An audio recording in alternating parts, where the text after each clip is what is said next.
Hola a todos y bienvenidos a nuestro canal Historias, Mitos y Leyendas. En el video de hoy, vamos a explorar la increíble historia del Imperio Romano, una de las civilizaciones más influyentes y poderosas de la historia. Acompáñanos mientras recorremos sus orígenes, su auge, su caída y su legado duradero. No olviden darle like al video, suscribirse y activar la campanita para no perderse ninguno de nuestros fascinantes episodios.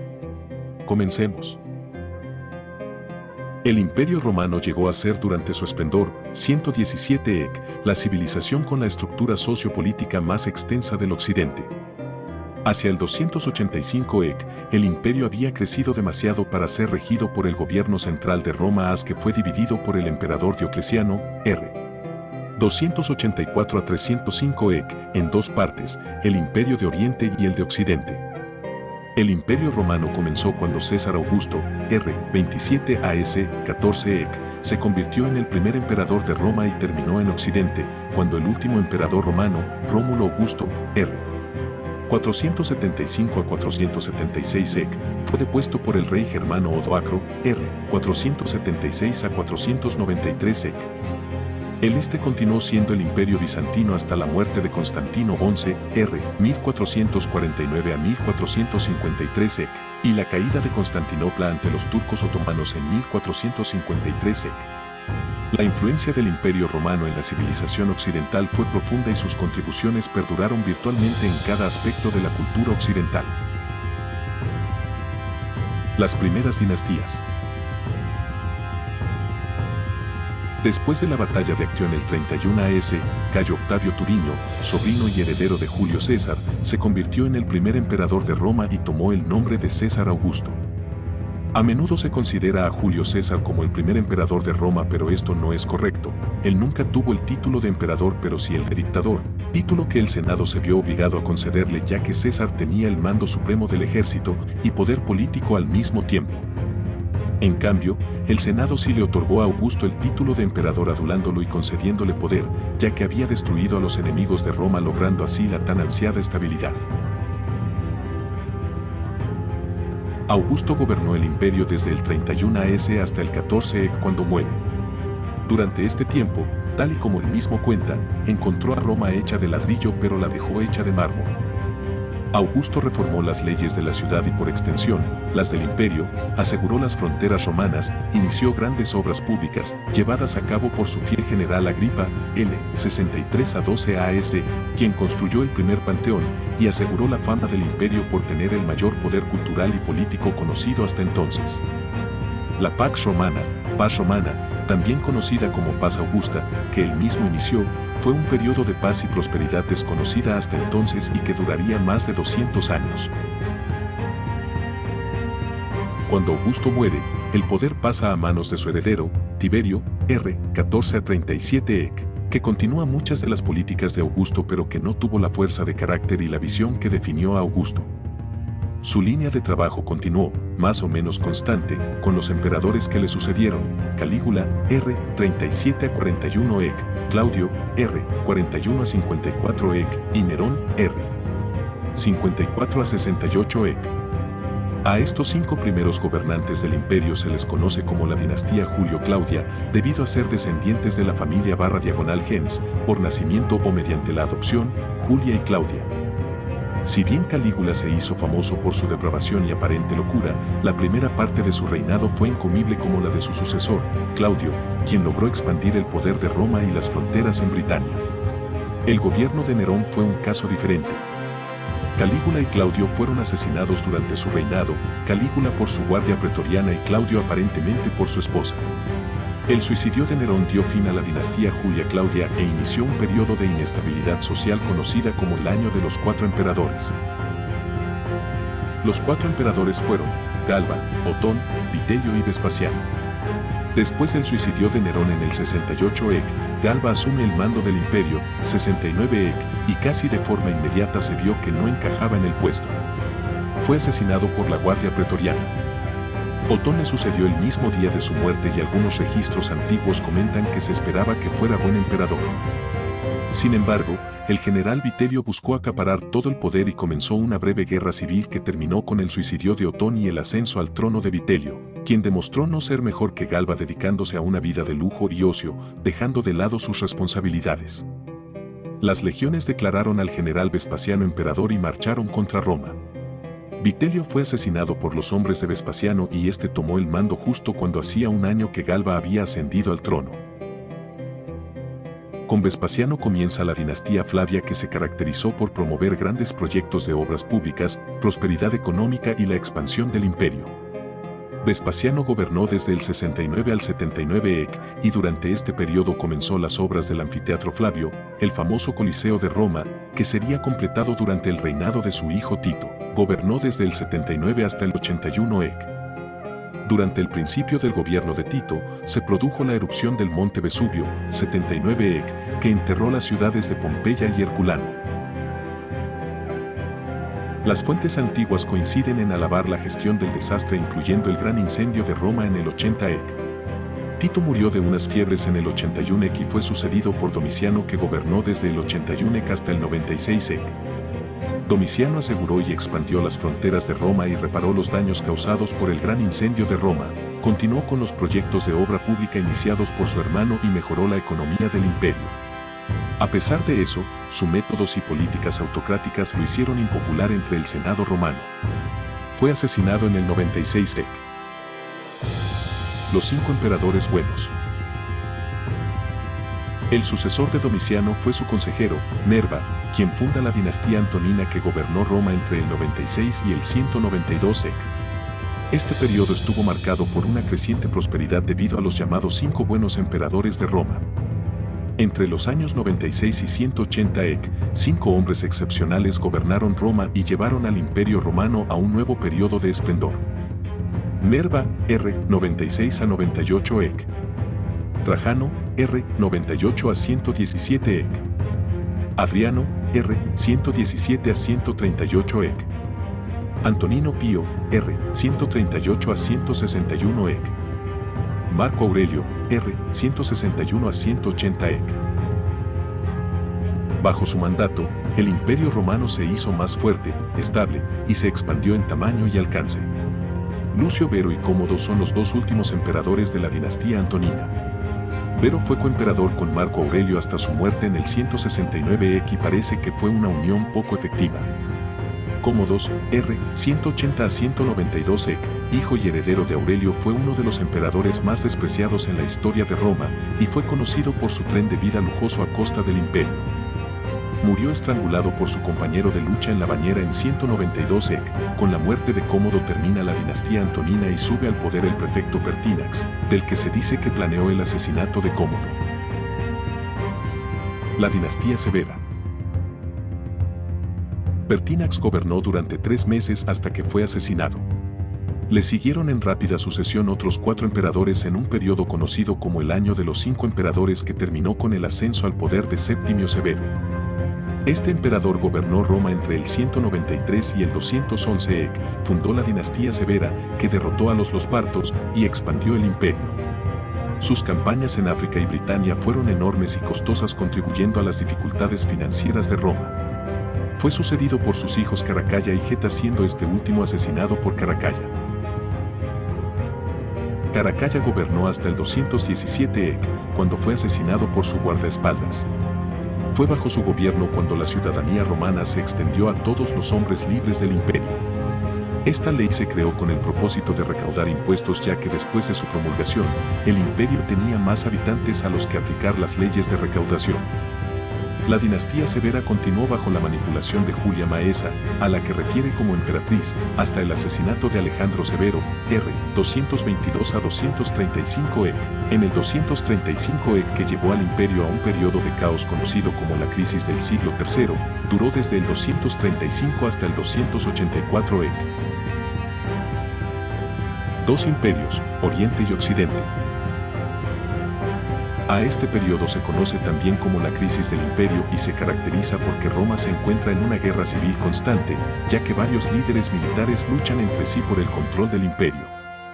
La crisis además es notoria por la inestabilidad social y económica generalizada, debida en parte a la devaluación de la moneda romana que impulsaron los severos, y finalmente, la disolución del imperio, que se dividió en 3 regiones diferentes. El imperio fue reunificado por Aureliano, 270 a 275 EC, cuyas políticas fueron desarrolladas y mejoradas aún más por Diocleciano, quien estableció la tetrarquía, gobierno de 4, para mantener el orden a lo largo y ancho del imperio. A pesar de esto, la extensión territorial del imperio era tal que Diocleciano en el 285 EC lo dividió en dos mitades para facilitar la gestión. Así es como se crea el Imperio Romano de Oriente, también conocido como Imperio Bizantino, y el Imperio Romano de Occidente. Dado que una de las principales causas de la crisis imperial era la falta de claridad en la sucesión, Diocleciano decretó que los sucesores deberían ser elegidos y aprobados desde el comienzo del reinado de un individuo. Dos de estos sucesores fueron los generales Magencio y Constantino. Diocleciano se retiró voluntariamente en el 305 EC y la tetrarquía se disolvió, ya que las regiones rivales en el imperio se enfrentaban entre sí por el predominio. A la muerte de Diocleciano en el 311 EC, Magencio y Constantino llevaron al imperio a una nueva guerra civil. Constantino y el cristianismo. En el año 312 EC, Constantino venció a Magencio en la batalla del Puente Milvio y se convirtió en único emperador del Imperio Oriental y Occidental. Gobernó desde 306 a 337 EC, pero teniendo el poder supremo entre 324 y 307 EC. Dado que Constantino creía que Jesucristo era responsable de su victoria, Constantino decretó una serie de leyes, tales como el Edicto de Milán, 313 CE, por las que ordenaba tolerancia religiosa en todo el imperio y más específicamente tolerancia con el cristianismo. Constantino eligió la figura de Jesús para legitimar y aumentar su autoridad y poder, del mismo modo que otros emperadores habían usado la misma técnica. Caracalla se identificaba con Serapis y Diocleciano con Júpiter. El primer concilio de Nicea, 325 EC, fue presidido por Constantino para establecer los elementos de la nueva fe y para decidir sobre aspectos tales como el origen divino de Jesús. En este concilio se decidió cuáles manuscritos serían compilados para formar el libro conocido como Biblia. El emperador Constantino estabilizó el imperio, revaluó la moneda y reformó el ejército. Además fundó la ciudad de Nueva Roma sobre la antigua Bizancio, Estambul, que terminó llamándose Constantinopla. Este emperador es conocido como Constantino el Grande y es llamado así por los autores cristianos posteriores, que lo vieron como un paladín de la fe cristiana. Sin embargo, y tal y como comentan historiadores recientes, el título de grande se le podría atribuir fácilmente a sus reformas religiosas, culturales y políticas, como así también a sus destrezas en batalla y a sus proyectos de construcción a gran escala. Después de su muerte, sus hijos heredaron el imperio y rápidamente se sumieron en una serie de conflictos familiares que llegaron a amenazar todo el trabajo de Constantino. Sus tres hijos, Constantino II, Constante II y Constancio, se dividieron el imperio, pero comenzaron a luchar entre ellos para ver quién merecía más. Durante estas disputas, Constantino II y Constante murieron. Constancio II murió después de nombrar a su primo Juliano su heredero y sucesor. El emperador Juliano gobernó 2 años, 361 a 363 EC, y durante ese tiempo, intentó devolver a Roma su gloria pasada mediante una serie de reformas que tenían el objetivo de aumentar la eficiencia de gobierno. Juliano era un filósofo neoplatónico y por ello rechazaba la doctrina cristiana y achacaba la crisis del imperio a la relación de Constantino con la religión.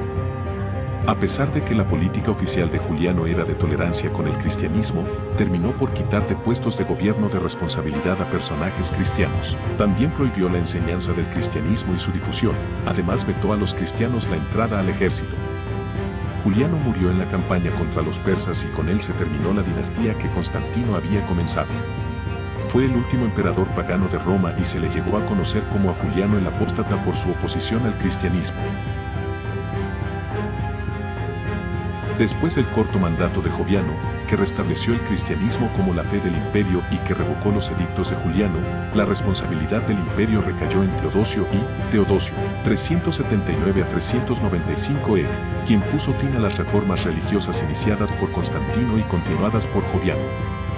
Prohibió el culto pagano, convirtió los templos paganos en iglesias cristianas y cerró escuelas y universidades, tras proclamar al cristianismo como la religión estatal de Roma en 380 EC. Fue durante esta época cuando la famosa Academia de Platón fue cerrada por decreto del emperador Teodosio. Muchas de sus reformas fueron impopulares para la aristocracia romana y para el pueblo llano, que aún mantenían el culto pagano. La unidad de las tareas sociales y la creencia religiosa que aportaba el paganismo fue apartada por la institución de una religión que quitó el nexo de los dioses con la tierra y los humanos y proclamó a un solo Dios que gobernaba desde el cielo. Este nuevo Dios, a diferencia de los dioses antiguos, no sentía ningún interés especial por Roma, era el Dios de todas las personas y esto distanció la religión de Roma respecto del Estado romano. Anteriormente, las creencias religiosas romanas eran promovidas por el Estado y los rituales y los festivales venían a fortalecer el estatus del gobierno. Teodosio destinó tantos esfuerzos a propagar el cristianismo que dejó de lado sus tareas como emperador y fue el último que gobernaría los imperios de Occidente y Oriente. La caída del Imperio Romano. Desde el 376 hasta el 382 EC, Roma luchó una serie de batallas contra los invasores góticos conocidas como las Guerras Góticas. El emperador romano Valente, r. 364 a 378 EC, fue vencido en la batalla de Adrianópolis, el 9 de agosto del año 378 EC y muchos historiadores marcan esta fecha como clave en la caída del Imperio Romano de Occidente. Hay otras teorías que intentan explicar el inicio del declive, pero a día de hoy no hay un acuerdo universal en los factores de la caída del Imperio Romano. Edward Gibbon argumentó en su famosa The History of the Decline and Fall of the Roman Empire que el cristianismo jugó un papel fundamental ya que la nueva religión minó las costumbres sociales del imperio que proporcionaba el paganismo. La teoría de que el cristianismo fue una causa clave en la caída del imperio ya se debatía mucho antes de que Gibbon expusiera su teoría. Orocio, siglo V, CE, argumentó a favor de la inocencia del cristianismo durante el declive de Roma ya en el 418 EC. Orocio decía que fueron las prácticas paganas las que contribuyeron a la caída de Roma. Otros factores que contribuyeron a la decadencia de Roma incluyen inestabilidad política debida al tamaño del imperio, los intereses propios de las dos mitades del imperio, la invasión de las tribus bárbaras, corrupción en el gobierno, ejércitos mercenarios, sobredependencia en el trabajo esclavo, desempleo e inflación masivos. La ingobernable vastedad del imperio, incluso dividido en dos, lo hacía difícil de administrar. El imperio oriental florecía mientras el imperio occidental subsistía y ninguno pensó mucho en ayudar al otro. Roma Oriental y Roma Occidental se veían más como competidores que como compañeros de equipo y trabajaban principalmente persiguiendo su interés particular. El creciente poderío de las tribus germánicas y sus constantes incursiones en Roma podrían haber sido manejados más efectivamente si no fuese por la corrupción gubernamental, especialmente entre los gobernadores de provincias, y si los romanos en general hubiesen dado un trato justo a los godos. El ejército romano, formado en gran medida por mercenarios bárbaros que no tenían lazos étnicos con Roma, ya no podían salvaguardar las fronteras tan eficientemente como lo habían hecho alguna vez ni el gobierno podía seguir recaudando impuestos fácilmente en las provincias. Más aún, la depreciación de la moneda, que comenzó durante la dinastía de los Severos, había alentado sostenidamente la inflación y el trabajo esclavo, que era el más extendido, privaba a los ciudadanos de las clases bajas de sus empleos y así los niveles de paro se disparaban. La llegada de los visigodos al imperio en el siglo III CE, huyendo de los invasores hunos, y sus subsiguientes rebeliones, han sido citadas como factores que contribuyeron a la decadencia.